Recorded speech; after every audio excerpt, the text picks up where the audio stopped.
सध्या बाकीचे सगळे विषय सुजलाम सुफलाम आहेत. फक्त राहिलंय काय, बंधू बाबा मंत्री मार खातायत, हे सगळे विषय सध्या महाराष्ट्रात चालू आहे. 12 कोटी जनता बघते काय चाललंय सभागृहात. सगळे प्रश्न इथे येणार कोण आमदार कशासाठी? शेतकऱ्यांच्या प्रश्नासाठी, कष्टकऱ्यांच्या प्रश्नासाठी, कामगारांच्या प्रश्नासाठी. आज आम्ही ओरडतोय कशावरती? बंधू बाबा महाराष्ट्राला कसा फसवतोय, राजकारणी लोक बंधू बाबांच्या बाबतीत कसे नादाला लागलेले आहेत. आम्ही एवढीच आम्हाला या 289च्या माध्यमातून सरकारकडनं हे निवेदन हवंय की हे जे प्रकरण आहे याच्यातली माहिती सरकारने आम्हाला द्यायला पाहिजे. आमच्याकडे बरीच माहिती आहे. आमच्याकडची माहिती आज आम्ही सभागृहामध्ये मांडू इच्छितो. ती कुठल्या आयुधाने मांडायची हे आपण सांगायचंय. परंतु जो बंधू बाबा आज सगळ्या मोठ्या ताकदीच्या लोकांना बरोबर घेऊन हे सगळं जे काय कारनामे केले, जे काय लैंगिक अत्याचार केले आहेत, सामाजिक अत्याचार केले आहेत, यापेक्षा गरिबांच्या जमिनी लाटल्या आहेत. आणि याच्यामध्ये राजकीय नेते, आमच्या राजकीय नेत्यांचे फोटो असल्याबद्दल काही दुमत नाही, कारण राजकीय नेत्यांचे फोटो कोणाबरोबर पण असतात.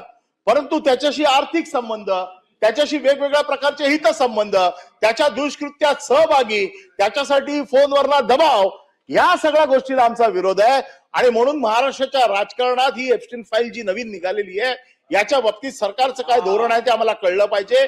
सगळ्यात महत्वाचा विषय की जे काय आरोप प्रत्यारोप चालू आहेत, आमचं म्हणणं असं आहे आमच्यावरती काही आरोप केले जातात, तुमच्या सरकारमध्ये पाणी दिलं पाहिजे. माझं म्हणणं आहे करा चौकशी त्याची, कोणाच्या दबावाने ते पाणी दिलं, कोण होतं त्याच्यामध्ये, कशासाठी होतं, ते लोक आता कुठे आहेत, हे सगळ्याची चौकशी झाली पाहिजे.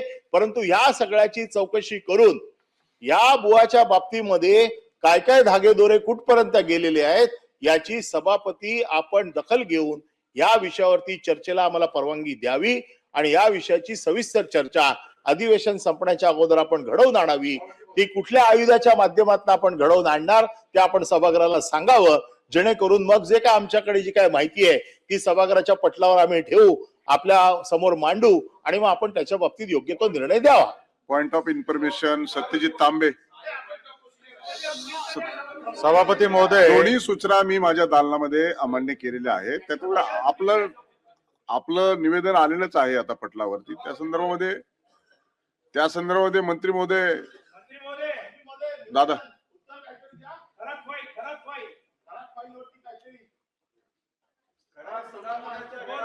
सत्य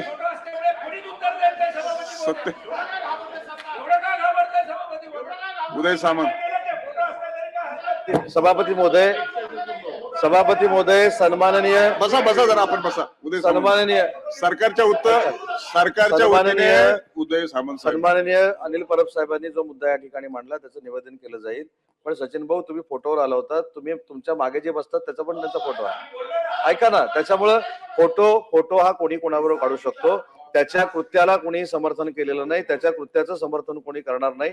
आणि ऐका ना भाई, नाही फोटोवरनं सचिन भाऊनी विषय काढला, ऐका ना भाई, नाही ऐका भाई, तुम्ही कदाचित ते तिकडे परवानगी मागत असताना ते फोटोचा विषय तुम्ही ऐकला नसाल. सचिन भाऊ असं बोलले की अनेक लोकांचे फोटो आहेत, त्याच्यावर आमचा आक्षेप नाही.